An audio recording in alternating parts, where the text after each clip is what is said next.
My mom smiled at church, then beat me when the doors closed. And everyone still calls her kind. My name is Aria Monroe. And the truth is, I was never meant to belong. Not to the family who raised me, not to the sister who broke me, and definitely not to the story they tried to write for me.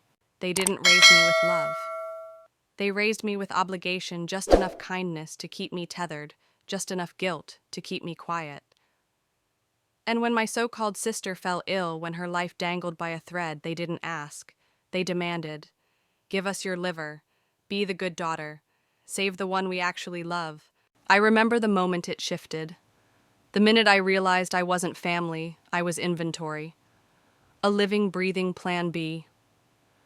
And what shattered me wasn't the medical request. It was the way they looked at me when I hesitated, like I was a malfunction, like I had broken the only purpose I'd ever been assigned.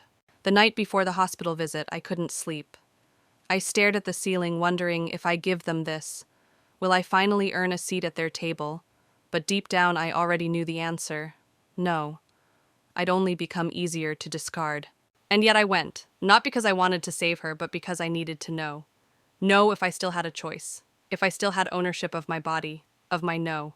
I wish I could tell you this story starts with healing. But the truth is, it starts with betrayal so cold, it sliced through years of silence. If you've ever felt like your worth was measured only when someone else needed something from you, leave a like. Let's see where this really goes together. That morning, the lobby of St. Augustine Medical felt colder than usual. I was already seated when she stormed in, my mother Estelle Monroe. And she didn't come alone. She brought shame with her. She brought an audience. She didn't ask me to reconsider. She didn't cry softly or touch my hand. She threw my medical file at my feet. Papers exploded across the polished floor like white flags torn to pieces. "Do you feel good, Arya?" she screamed.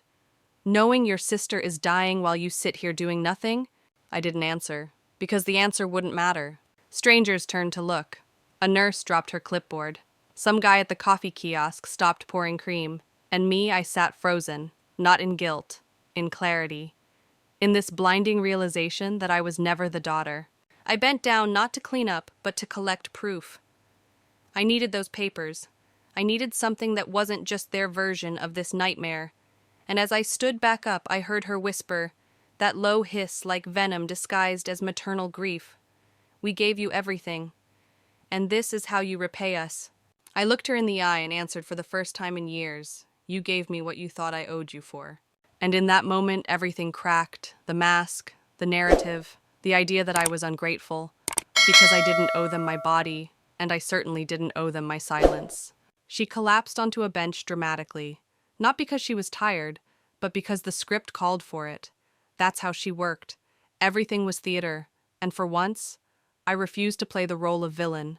And this right here, this isn't just about livers or sickness or family emergencies. This is about what happens when a girl who's spent her life being erased finally picks up a pen and starts writing her own damn name. If you've ever been the one expected to sacrifice just to be allowed a seat at the table, leave a comment. I'm listening, and we're just getting started.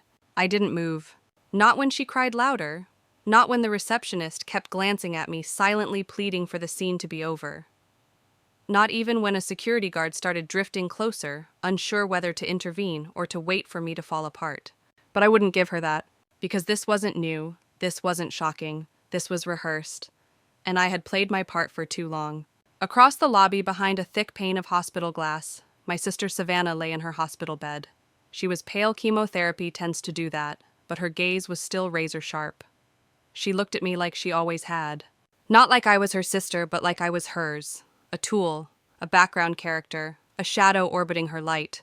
And when our eyes met, she smiled. It wasn't warm, it wasn't hopeful, it was smug. As if to say, "You're still the extra in my story. You still lose." It was in that moment, watching her curled under a hospital blanket like some tragic heroine, that I remembered something no one had ever said out loud. They didn't need me to save her, they needed me to obey. My mother's breathing slowed. She had exhausted the theatrics and slipped into martyr mode, now the quiet phase of manipulation. "You'll regret this, Arya," she said without looking at me. "One day when she's gone, and this family falls apart, you'll know you let it happen." But I didn't respond. I couldn't afford to. Because regret in our family was just another performance. Just another trick to pull me back in. So I stood, slowly, deliberately. I gathered the last of the papers scattered near my feet.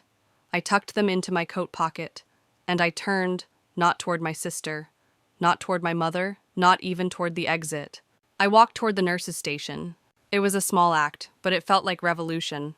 And as I passed the desk, one of the nurses looked up, not with pity, not with judgment, just acknowledgement, and that was enough.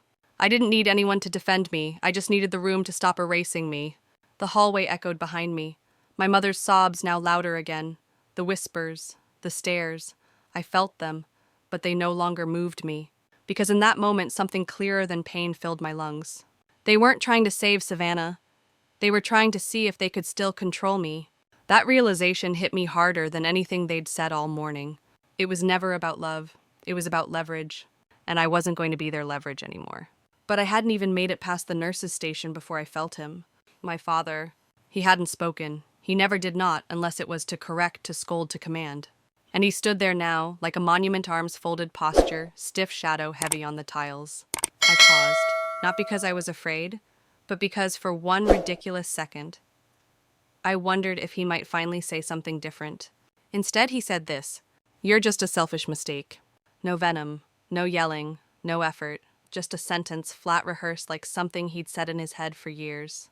And that more than anything confirmed what I'd always suspected. They never loved me, they never saw me. I was convenient until I wasn't. I blinked once, not from shock but from sheer exhaustion. I didn't cry, I didn't flinch. I stepped around him without touching his shoulder, not out of defiance anymore, but to protect my own space, my own existence. And as I walked down that hallway, I felt the weight of every childhood memory press against my back, each one whispering, "Say sorry, just say sorry, and they'll love you again." But I didn't, and I wouldn't, because silence was no longer my shield. It was now my weapon, and I was just starting to aim. There's a strange kind of grief that comes with realizing you were never the main character in your own family. I stood by the water fountain just outside the consultation lounge, not to drink, not to calm down, just to breathe.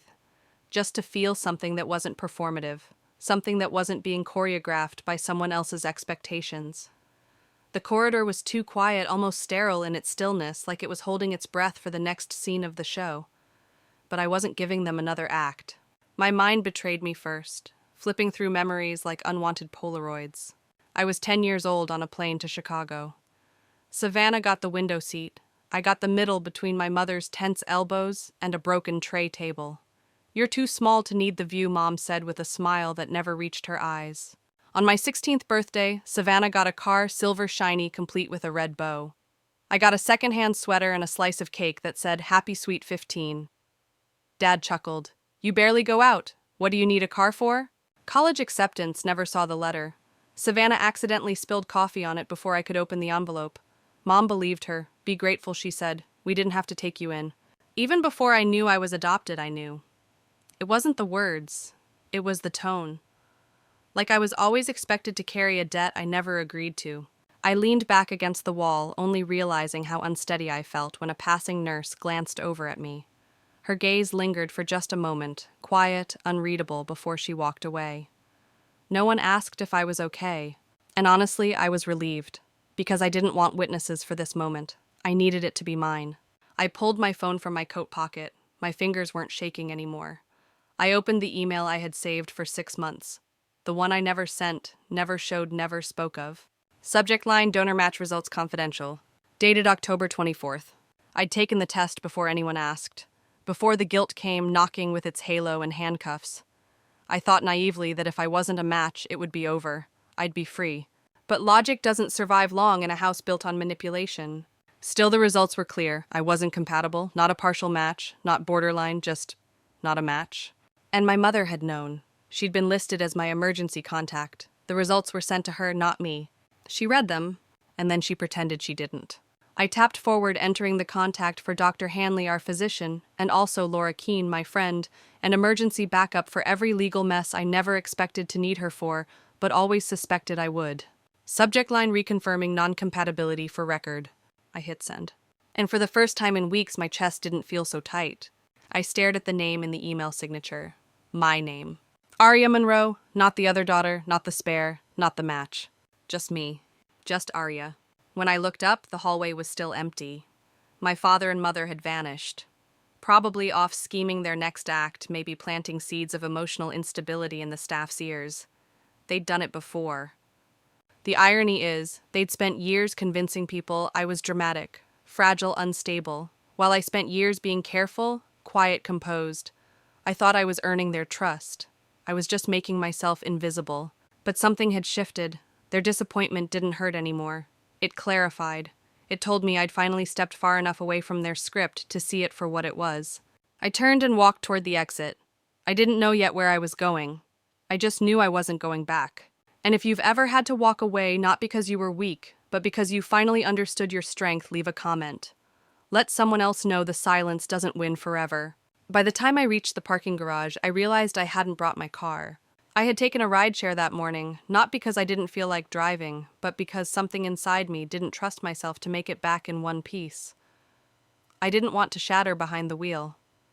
I didn't want to scream alone on the freeway. I needed an exit plan that didn't require strength I wasn't sure I still had. I sat on a concrete bench by the elevator shaft. It was cold, unforgiving, but it grounded me, reminded me this was real. This wasn't a bad dream or a nightmare I could wake up from. This was my family, my truth, my beginning, and finally my breaking point. I pulled out my phone again, opened the Notes app, and began typing just facts, just timestamps. I needed a record in case they tried to rewrite the script again. Tested October 19th. Results received October 24th. Notified same day. National Registry confirms I am not a match. I paused, staring at those 4 lines. Then without hesitation, I added something else. You cannot donate what you don't have. You cannot love where you're not allowed to exist. And you cannot stay where you were never really invited. It was more than a journal entry. It was the truth they never wanted documented. The car pulled up 5 minutes later. I slid into the back seat and gave the address of a coffee shop a few blocks away. I didn't want to go home. I didn't even want to be safe. I just wanted to be somewhere neutral, a place that didn't know me, didn't demand anything from me, didn't rewrite my pain for convenience. Inside the car, I closed my eyes for a moment, and that's when it buzzed. My phone, new email. Subject line, saw the news. I blinked. Not a headline, not from a reporter, not from a lawyer. It was from Olivia Reyes. I hadn't heard that name in over 13 years. She was my only friend back then, the only one who noticed what really happened behind the Monroe family's perfect suburban curtain. The one who never said much, but never looked away either.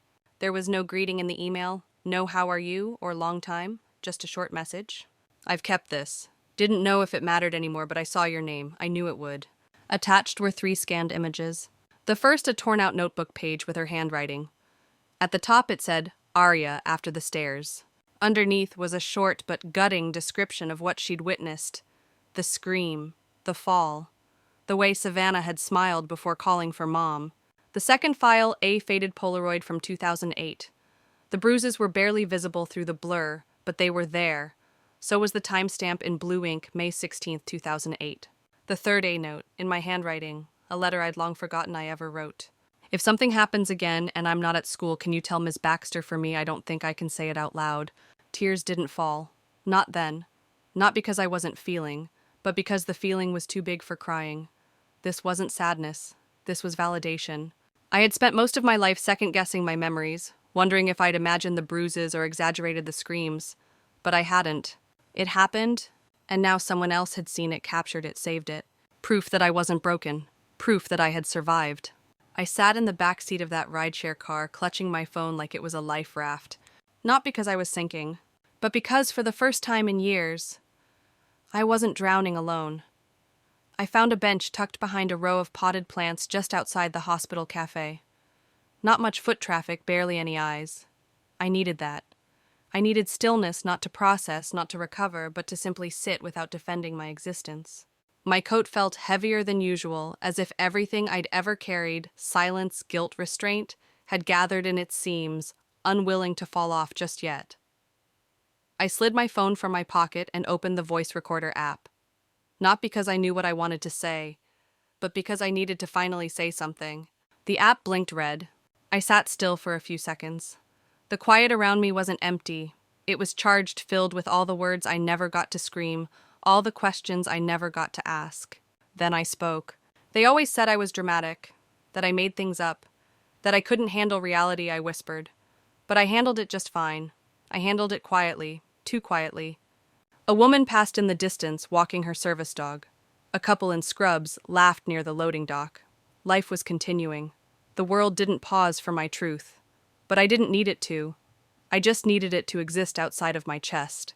They made me think pain had to be a performance, that unless it came with shattered plates or bruised skin, it wasn't real. But bruises fade, lies don't. I saved the file, named it Statement Draft 1.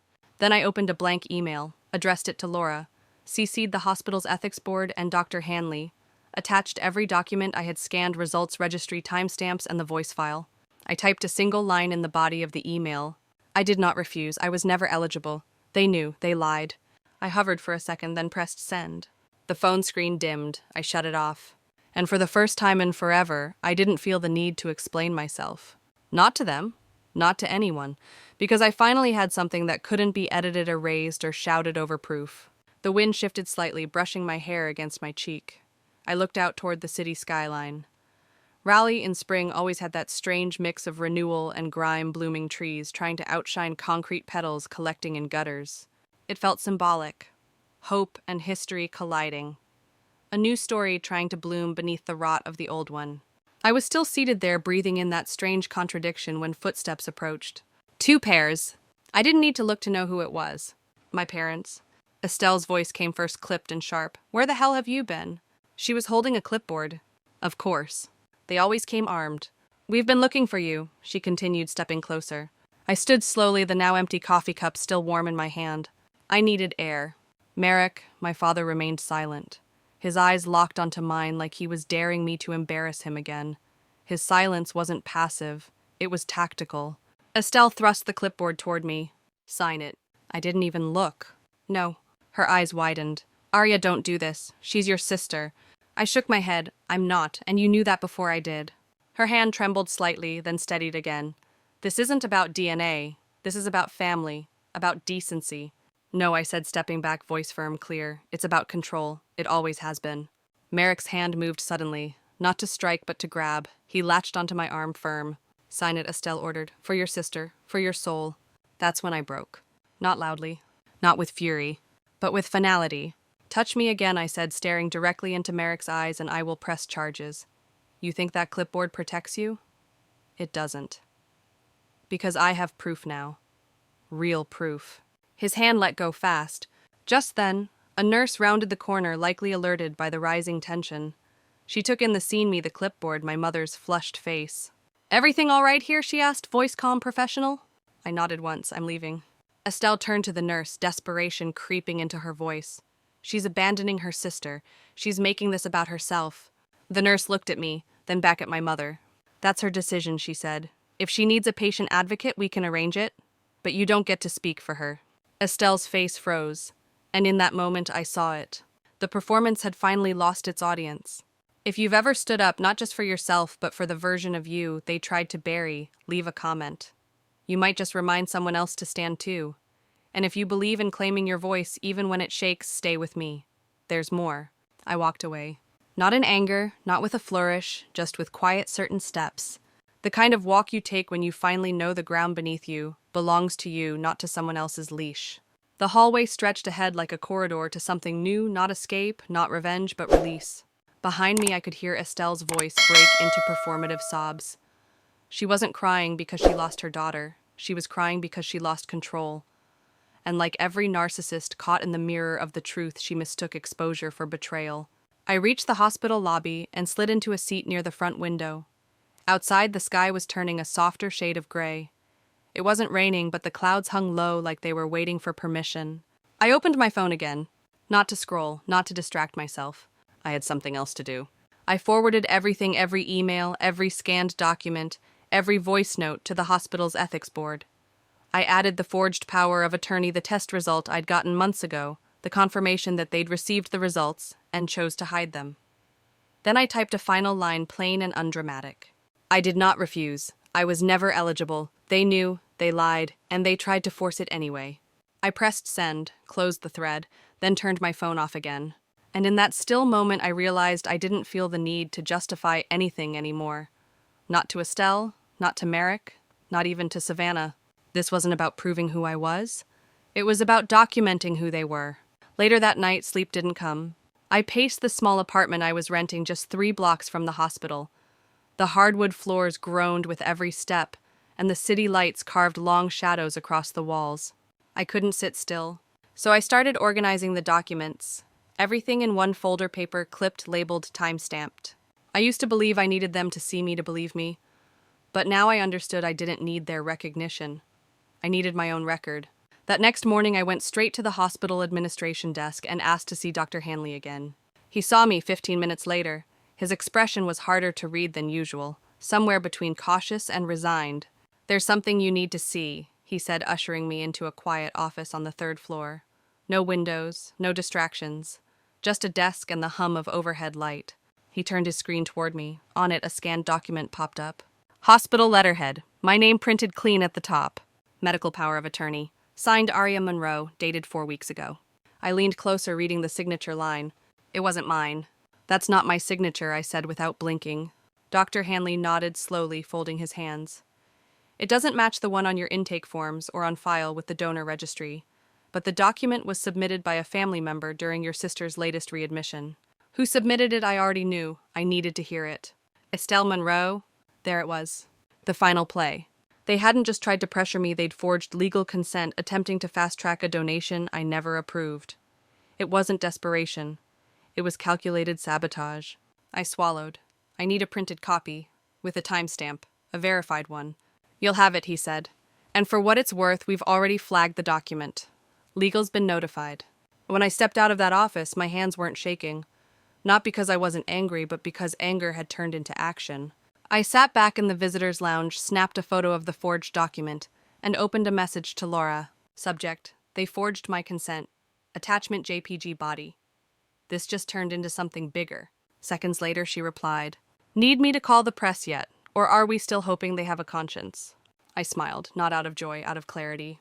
"Let's start with the ethics board," I typed back. "Then let's see what burns first." I didn't hesitate. As soon as I hit send on that email, I stood folder in hand and walked back toward the elevator that would take me to the 4th floor Savannah's floor. She was awake when I entered her room. Her back was slightly raised against the mechanical hospital bed, flipping through a magazine she wasn't reading. Her nails were still painted chipped but deliberate, like she wanted to maintain some illusion of control. When she saw me, she didn't flinch, didn't smile, didn't scowl. She just stared, cool and composed, as if I were a guest she hadn't invited but didn't feel like asking to leave. "You knew," I said, my voice soft but anchored.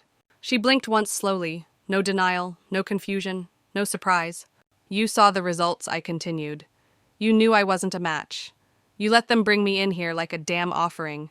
You sat there and watched them scream at me, rip my life apart, call me a monster. You let them." Savannah gave a small shrug, barely a movement. "You showed up, didn't you?" she said, as if that excused it all. That single sentence, it didn't sting, it seethed. It boiled in my chest like acid. She didn't need to yell. She didn't need to lie. She just needed to wait for me to break myself in half to save her. And she had bet with all her smug certainty that I would. "I came," I said quietly, "because I thought I could still believe in something. Not because of you, certainly not because of them, but because maybe I thought someone would finally tell the truth." She tilted her head, rested it against the pillow. "You're still making this about yourself." That made me laugh. A short, sharp breath of disbelief. "No," I said, taking a step closer, not to intimidate, just to be sure she heard me. "This isn't about me anymore. Because I sent every document to the board, the original donor results, the forged power of attorney, registry access logs, your text history." Her eyes didn't widen, but something in her jaw tightened. "I didn't just come for the fight, Savannah," I added. "I brought the receipts." Her face remained neutral, but I saw it, that tiny flicker, the imperceptible shift from smug to irritated. Not fear, no, just annoyance. Like I had become an inconvenient glitch in her perfectly staged crisis. As I turned to leave, I paused in the doorway and said one last thing. "You didn't win. You just delayed the truth." And then I walked out. I didn't look back, because this wasn't a movie. And her redemption arc was never mine to write. Downstairs, I found a quiet corner in the hospital's administrative wing. It was just past 11:00 a.m., and the sun had pushed through the earlier cloud cover, casting harsh light through the tall lobby windows. I pulled out my phone again this time, not for Olivia's emails, not for legal threads. I opened a new message addressed to the hospital compliance office, the legal team, and of course, Laura. Subject: formal documentation submission. Attachments: registry results, notarized letter, time-stamped, email access logs, forged POA. Body: this is not an accusation, this is a record. They knew, they lied. And they attempted to bypass consent through forgery. I pressed send. Seconds later, a confirmation popped up. We have received your documents. An internal investigation will begin immediately. My shoulders dropped. Not in relief, but in something quieter alignment. Like my spine had been trying to hold a story that wasn't mine for years, and now it had finally realigned with the truth. And for a moment, just one fragile moment, I felt tall in my own skin again. By 3:00 p.m., I was seated at a small desk inside my apartment, pen in hand folder, laid out in precise layers before me. I hadn't eaten. I hadn't rested. But I didn't need food or sleep. I needed resolution. I needed order after years of emotional chaos. The pages in front of me were my weapons now. Not for war, but for truth. I started drafting a formal affidavit, no metaphors, no emotion, just facts. I, Aria Monroe, was previously tested for organ donor compatibility with Savannah Monroe in October of last year. The test results confirmed I was not a biological match. These results were sent to Estelle Monroe, listed as my emergency contact. She received and opened the results. I was not informed. Furthermore, a forged power of attorney was submitted under my name without my consent. I kept writing. I included everything: the forged documents, the pressure, the threats, the media manipulation, the false narrative that painted me as a selfish villain when in truth, I was never even a choice. And at the end of the affidavit, I added one sentence that wasn't necessary, but it was mine. This is not a daughter's rebellion. It is a woman's refusal to be erased. I signed my name slowly, firmly. Not the version they gave me, the one I reclaimed, Aria Monroe. By the time I walked back toward the hospital's main lobby, the building felt changed. No, it wasn't quieter. It was buzzing, charged with the kind of curated urgency that only happens when cameras are involved. I didn't know what was happening until I heard it: applause, cheering. And then I saw the podium. Behind the glass wall of the media room, Estelle stood proudly in her navy blue blazer, Merrick by her side. And on the screen next to them, Savannah beaming weakly through a video feed from her hospital bed. A large banner above the podium read, "Community Gratitude Ceremony, Wakefield Medical Center." My stomach dropped. They were holding a press event. They hadn't told me. Of course they hadn't told me. I moved closer but remained just outside the camera's line of sight. I wanted to see it with my own eyes. I wanted to watch them rewrite me in real time. Estelle adjusted the microphone. "We are deeply grateful to the anonymous donor," she began, voice smooth practiced. "Because of their generosity and the incredible support of this medical team, our daughter Savannah is alive today." Anonymous. My jaw clenched. She continued, "This experience reminded us of the strength of community, the resilience of family, the power of love. Not once did she mention me, not a single breath. They were burying me with applause, erasing me with smiles and staged gratitude." Merrick stepped forward next. "It's easy to point fingers in times of hardship," he said, "but true character shows in silence. And today, we choose healing." I watched the photo slideshow begin: Savannah and Merrick, smiling Estelle, holding Savannah's hand, hospital staff, clapping around her bed. No area, no truth, just the Monroe family fairy tale. I turned and walked briskly toward the west hallway, heart-pounding phone already in hand. I opened the video recording app, captured the last 90 seconds of the live stream, and saved it. Estelle stepped out first, phone still in her hand, waving to someone off screen. I didn't wait. I walked up to her calmly, voice low but cutting. "You knew I was in the building." She didn't even flinch. "You forfeited the right to be part of this family," she said coldly, as if I were an intern dismissed from a company. I raised my phone screen, opened the clip I had just recorded. "You just erased me on camera," I said. Her eyes darted to the screen. "What are you doing?" she hissed. "Sending evidence," I said plainly. "To the board, to the hospital, to everyone." She moved quickly, hand slapping the phone from my grasp. It hit the ground, hard screen-shattering sound echoing through the corridor. A nurse gasped. A volunteer stepped forward. Estelle's face twisted in fury. "You want to ruin everything, don't you?" I looked at her, not with fear, not with heartbreak, just a kind of calm I hadn't known I had left. "No," I said, "you already did that for me." I bent down, picked up my shattered phone like it was something sacred, and turned to the security guard now jogging toward us. "Ma'am, are you all right?" he asked. I nodded once, holding up the cracked screen. "Please log this as evidence. I'll be filing a restraining order today." He nodded. "Do you need me to escort you to administration?" "No," I said. "I'll handle it." And I walked past her. Not as a runaway daughter, not as a disgraced donor, but as a woman reclaiming every part of her story. The hallway had never felt longer. I carried my broken phone like it was a relic proof that something had happened, that I wasn't imagining the rage, the silence, the smear of being erased in real time. When I stepped outside into the sunlight, I didn't rush. I sat on a bench just outside the hospital's main entrance and pulled out the hospital-issued visitor tablet from my tote bag. Thankfully, I had access to a secure backup account. Laura had taught me that trick years ago. Always assume someone will try to rewrite the story, she once said, so you keep the master file. I logged in, and there it was, an alert from Laura, subject Sydney erased, WakeMed press event. The video was attached, trimmed, watermarked, titled. I stared at the file name, Sydney erased. That version of me, silent, obliging, constantly bending to avoid another explosion she had always been easier to swallow, and they had counted on her staying quiet. I typed a caption beneath the clip and hit send. They erased my name, but I'm about to carve the truth in stone. I stood, not with vengeance, not with adrenaline, but with direction. Inside, the air buzzed with leftover energy from the press event. Volunteers rearranged chairs, staff exchanged awkward congratulations. Someone laughed too loud just to fill the space. No one noticed me as I walked past the automatic doors, past security, and into the elevator. I pressed the button for the administrative floor. When the doors opened, Dr. Hanley was already waiting at the end of the corridor, holding a manila folder in one hand, his other resting in his coat pocket. His face was unreadable, but his eyes held something heavier than protocol. "Thanks for coming up," he said quietly. "I didn't want this buried in another inbox." He led me into a private consultation room. No windows, just white walls and a humming overhead light that sounded like it hadn't been changed in years. He sat first, placed the folder between us. "There's a genetic marker conflict," he began. "We reran everything to be sure, twice." I didn't speak, I just waited. "You are not biologically related," he said softly. "At all." 6 words, and still they hit like a hammer, cracking open something ancient inside me. I didn't cry. I laughed. Not from joy, not from relief, but from the way something in me shattered open wide enough for air to finally get in. "Of course," I said, barely above a whisper. "That explains everything." He nodded, once measured and cautious. "Do you want to speak to someone?" "No," I said. "I'm going to speak to everyone."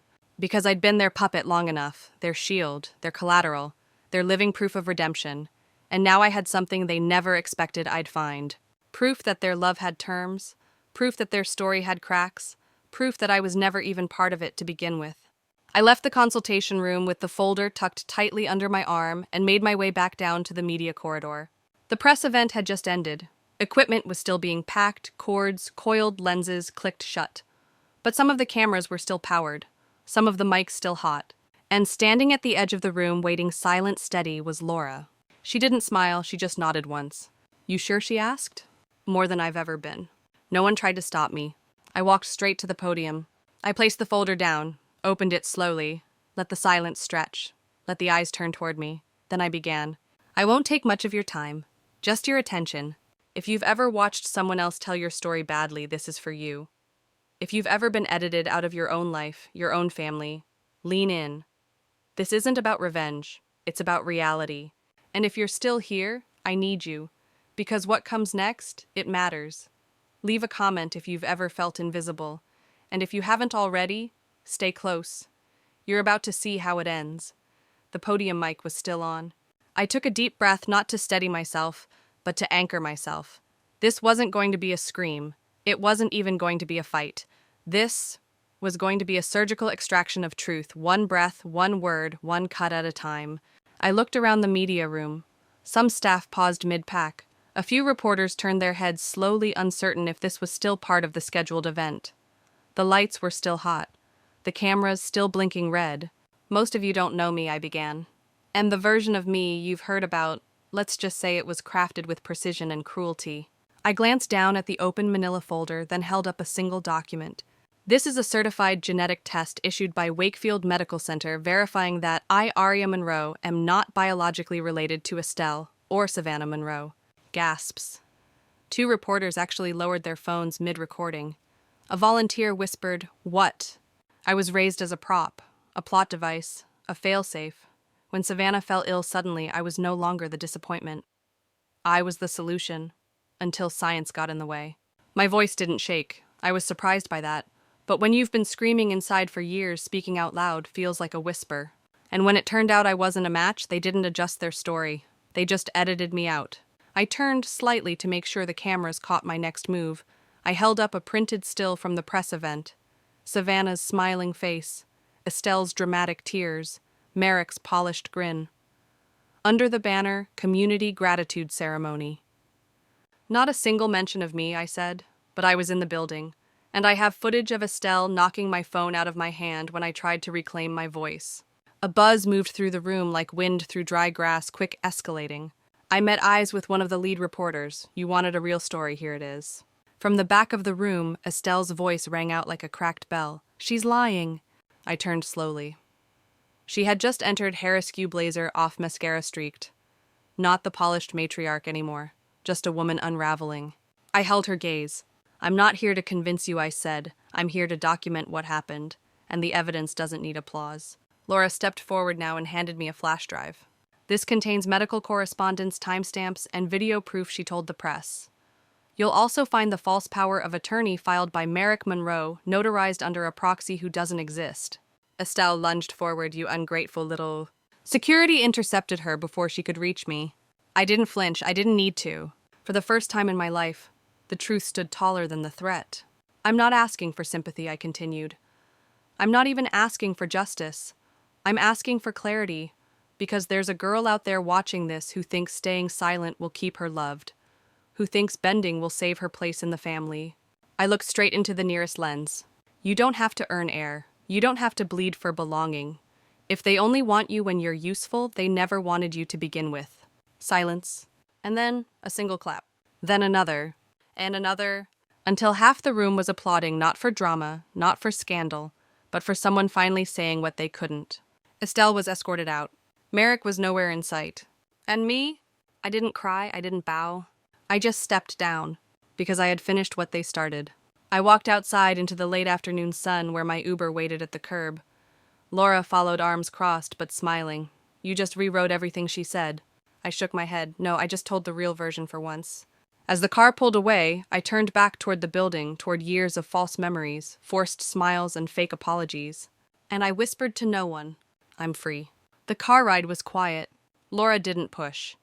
She knew better than anyone that sometimes silence isn't emptiness, it's processing. It's peeling away layers of disbelief, letting the echoes fade before you rebuild. I stared out the window at a city that suddenly felt different. Same skyline, same sidewalks, but I wasn't the same girl riding past them. At the next red light, Laura finally broke the quiet. "So what now?" It was a small question, but it cracked open something big. Because for the first time in my life, I didn't owe anyone an answer. I didn't need to check what Merrick would allow. Didn't have to tiptoe around Estelle's moods. Didn't need to ask if Savannah approved. I could choose, really choose. So I did.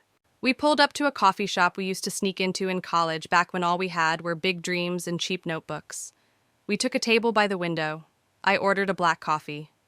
Laura got her usual half-calf almond milk, 2 pumps vanilla, 3 pumps justice. I smiled at that thought. While we waited, I opened my laptop. Notifications flooded in. The video viral? The clip of me at the podium had been reposted thousands of times already. Hashtags like "Sarksha no more," "Family is not ownership," and "Sydney speaks" were trending. One woman had stitched the clip with her own story of being cut out of a will. Another man talked about his mother pretending he didn't exist after coming out. What started as my voice was becoming a chorus. And then the emails started. Journalists, survivors, whistleblowers. One from a woman named Katrina stood out. "I never said anything when they told me to let my brother take the credit. They said I'd seem like I was bitter. Your video gave me the courage to finally say, no more." Laura leaned over my shoulder, reading quietly. "You know this is going to keep growing, right? It's not just about your story anymore." I nodded slowly. Good, it shouldn't be.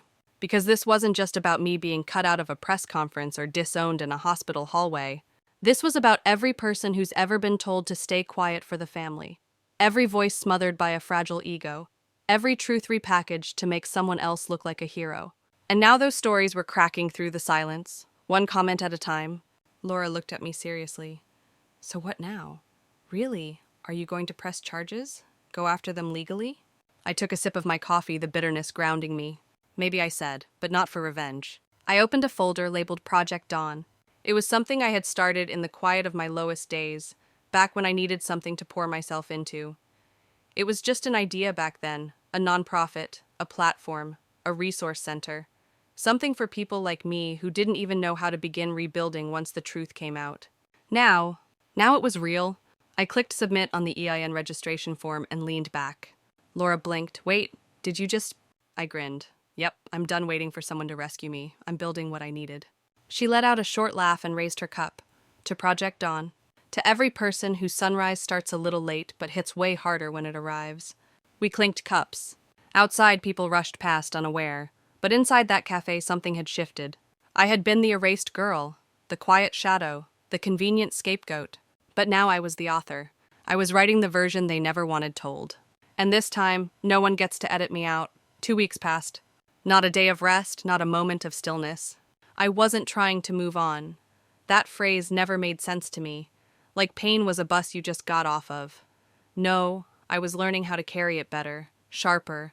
Like a blade I now knew how to hold by the handle, not the edge. In that time, Estelle's name stopped trending, but mine hadn't faded. Articles shifted tone. Instead of estranged adopted daughter headlines, started saying things like corporate heiress turned advocate or Sydney Monroe exposes the silence of dysfunctional power. I didn't care about the labels. What mattered was that the narrative wasn't theirs anymore. It was mine, and I wasn't done writing.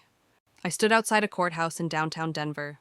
No cameras this time, no reporters, just me, a stiff folder, and a single mission. I walked up the steps past the security checkpoint and into the clerk's office. The woman behind the glass didn't even flinch when she read the names on the civil suit I filed. Sydney Grace Monroe versus Merrick, David Monroe and Estelle Harper Monroe, on counts of fraud, forged medical consent, emotional abuse, and willful negligence. There it was. Black ink, white paper, years of silence turning into structure. I didn't do it to punish them. I wasn't trying to destroy their lives. I just needed to make a record. Something that said, this happened. And no one gets to bury it this time. I had spent my entire life thinking justice was this loud, dramatic, flaming thing. But it wasn't. Not really. Justice was quiet. Paperwork, receipts, boundaries. Justice was a room where I wasn't gaslit. Justice was the absence of fear. When I walked back outside, Laura was waiting in the car. She didn't ask how it went. She knew by the way I walked taller, not lighter, just grounded. You ready? She asked as we pulled away from the courthouse. I nodded, then glanced at the back seat where a cardboard box held flyers for the first Project Dawn gathering. We were starting small library event rooms, church basements, online forums. But the DMs had been filling up with people asking if we could speak in their cities, if we could help their daughters, if we could teach their sons to spot the red flags early. It was bigger than me now. At the first meeting, I stood in front of 27 strangers in a room that smelled faintly of pine cleaner and coffee breath. Most people didn't make eye contact. Some looked like they hadn't slept in years. Others clutched old journals or photos they couldn't burn, but couldn't keep on the walls either. I'm not a therapist, I began. I'm not here to fix anyone. They stiffened a bit. I'm just here to say if they told you that your worth was tied to obedience, they lied. If they made you believe that love only exists when you're useful, they were wrong. And if no one's ever said it out loud before, what happened to you wasn't okay. But you are. There were tears. Not dramatic ones, just silent, stunned ones. Like someone had cracked a window in a sealed room. We didn't heal everything that night, but we began. That's the thing they never taught us. Healing doesn't come with trumpets. It shows up as survival that no longer hurts. At the end of the night, one older man waited behind while everyone left. His hands shook as he handed me a folded paper. Inside was a photo, him as a boy standing next to a brother who looked like Savannah. I haven't said his name in 43 years, he whispered. But I remember everything. He left before I could say thank you. I stood alone in that folding chair circle, holding a stranger's truth like it was treasure, and I realized something. They tried to erase my story. But now I was making space for others to finally tell theirs. If you've ever wanted to whisper the truth but didn't know where to begin, you're not alone. And you don't need to be loud to be heard. Leave a comment if this feels like your story too. We're here and we're listening. The next part, let's just say it's when the world starts listening back. The thing about surviving is people assume that once you've escaped, everything gets better. But what they don't tell you is that freedom has an echo. And sometimes that echo sounds a lot like guilt. It was a rainy Tuesday morning when I got the email. The subject line read, "Urgent Health Proxy for Merrick Monroe." I blinked at the screen. It didn't make sense at first, but when I clicked open the attachment, there it was. My name, still listed as Merrick's emergency contact and legal health proxy despite everything. I sat in silence. The man who had forged my hospital consent form when I needed a procedure was now listed under my care decisions. Was it a clerical mistake, a forgotten form? Or was it something worse? Laura leaned over when she saw my face freeze. "What is it?" I showed her. She exhaled through her nose. "You know what this means, right?" I haven't spoken to him in months. And yet, he still thought deep down that you'd show up if he needed you. There it was again, that echo. That twisted, familiar reflex, should I help? But then something inside me whispered, you don't owe your abusers rescue. Not when they watched you drown and called it discipline. Not when they broke your spirit and called it love. Not when they left scars emotional, legal, psychological and said, get over it. I closed the email. Then I picked up the phone and called the hospital directly. Hi, this is Sydney Monroe. I need to formally revoke any legal proxy status I hold over Merrick David Monroe's medical care. Effective immediately. Please update your records. The nurse on the other end stammered a bit. Are you sure? Yes, I said. I'm not his next of kin. I'm just the last one who stayed too long. That night I received a voicemail from Estelle. Her voice was thin, like someone trying to sound polite over a fire alarm. I know things were complicated, but Merrick's very ill. He asked for you. He says he just wants closure. I didn't respond. Instead, I took a walk alone through the empty downtown streets, letting the mist soak through my sleeves. Because the truth is not every story ends in a reunion. Not every wound deserves a second chance. I used to think forgiveness was something I had to give.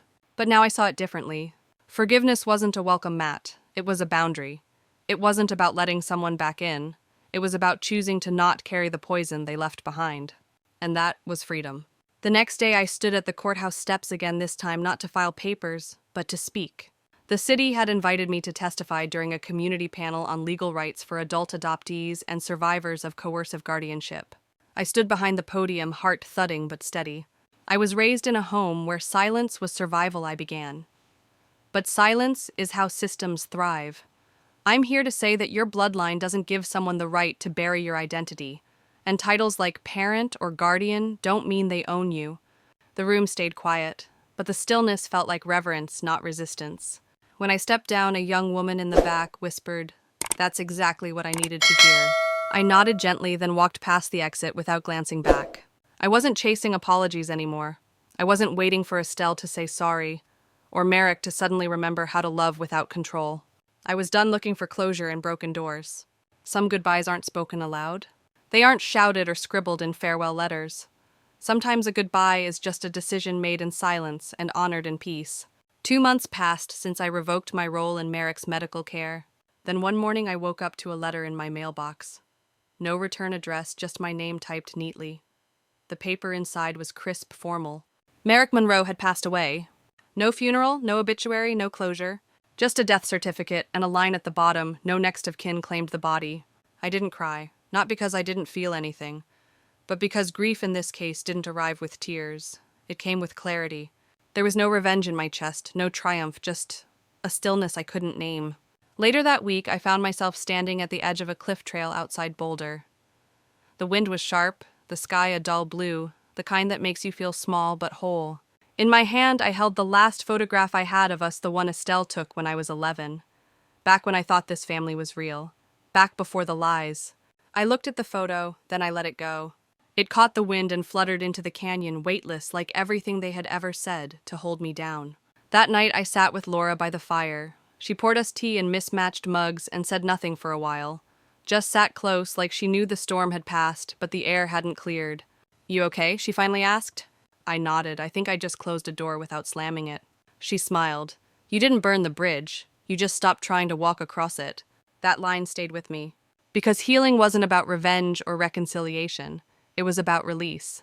Letting go of the need to be understood by people who never cared to understand you. Letting go of the version of yourself you had to become to survive. Letting go of the pain, not because it didn't matter, but because you mattered more. The next day, I opened my laptop to check messages for Project Dawn. There were over 100 new emails. One was from a high school girl in Georgia who'd heard me speak on a podcast. She wrote, "Your story made me realize what my mom's boyfriend was doing wasn't okay. I told someone. They're helping me now. I didn't think I mattered until I heard you say, 'Your pain has context, not shame.' Thank you." I stared at the screen, hand trembling. That was it. That was the moment I stopped feeling like a victim and started feeling like a catalyst. I wasn't just someone who escaped, I was someone who transformed. I wasn't just a survivor, I was now a bridge for others to cross into their own freedom. And maybe that's what legacy truly is. Not what you inherit, not the money or the last name, but the impact you make after you stop trying to earn love that should have been unconditional all along. My name is Sydney Monroe, and for the first time in my life I say it with no fear, no hesitation, no apology. Not adopted daughter, not the girl who owed them everything, not ungrateful, not too sensitive, not difficult, just me. It took me 3 decades to come home to myself.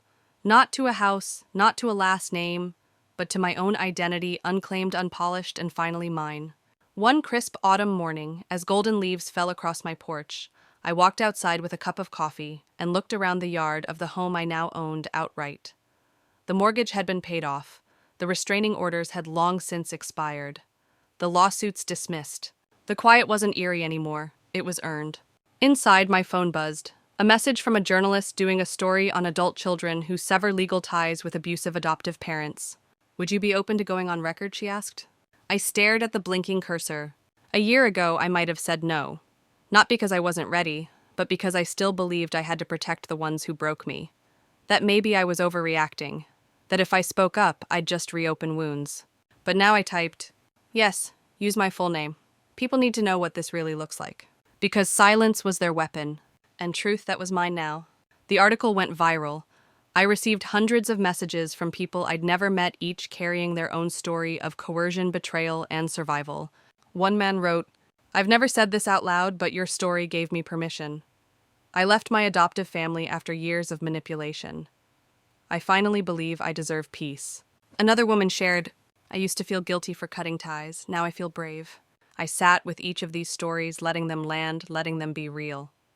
This wasn't just catharsis, it was community. Weeks later, Project Dawn opened its first in-person retreat space just outside Flagstaff. Survivors came from across the country. No one wore masks, not the literal kind, but the emotional armor we once needed just to make it through dinner. We sat in a circle, some of us crying, some laughing, some just breathing together. At one point, a teenager stood up and said I thought being adopted meant I had to be grateful forever. But it turns out I just had to be honest. That honesty was a revolution. And as I looked around, I realized this was my family now, not bound by blood, but by truth. Because family isn't who you're born to, it's who you heal with. It's not the people who demand your loyalty, it's the ones who honor your boundaries. And sometimes family is the version of you that chooses you no matter how many others didn't. If you've ever rebuilt yourself from scratch, if you've ever walked away, not out of spite, but out of survival, this story is yours too. Drop a comment if you've ever had to choose peace over permission. Let's remind each other that healing isn't weakness, it's resistance. And if this journey meant something to you, hit subscribe. Not just for my story, but for yours. Because together we're writing a new legacy. One where the survivors aren't silent and where no one walks alone. I used to believe survival was the final chapter.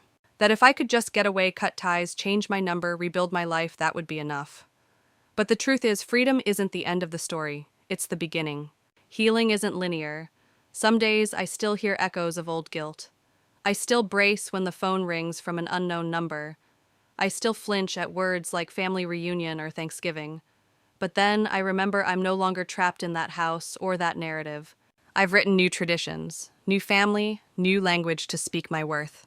And for anyone out there sitting in silence thinking, maybe it was my fault.